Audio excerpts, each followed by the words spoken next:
నీకొక్కటే ఆధారం అవ్వాలి, అదే దేవునికి మొర్ర పెట్టడం. అది ఎంత కష్టం కానీ, ఎంత ఇబ్బంది కానీ, ఎంత వేదన కానీ, ఎంత ఆవేదన కానీ, ఎన్ని పరిస్థితులు నిన్ను చుట్టూత కబలించినా సరే నీ ఒక్కటే ఆధారం పెట్టుకో, ప్రార్థన. ఆ ప్రార్థన నిన్ను ఏం చేస్తా తెలుసా? నీకున్న పరిస్థితులన్నిటి మీద నీకు జయము కలగజేస్తుంది. గట్టిగా స్తోత్రం చెప్పు. హల్లెలూయా, హల్లెలూయా.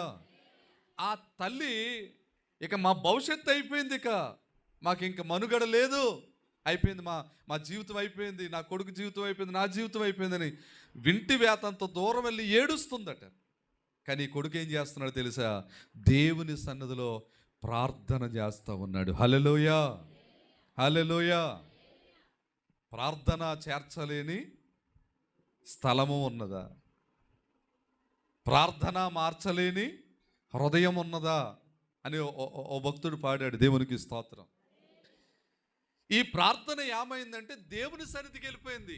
అక్కడ రాయబడుతుంది, కింద వచనం చూడండి, 17వ వచనం చూడండి.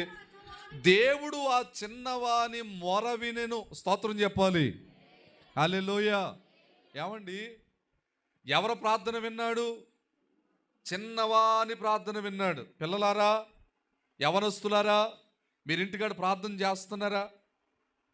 యవన ఆడపిల్లలు ఇంటికాడ ప్రార్థన చేస్తున్నారా? చిన్నవాని మొర విన్నారు అనే మాట ఇక్కడ చదువుతున్నాం. ఎంతమంది ప్రార్థనలో పెరుగుతున్నారు?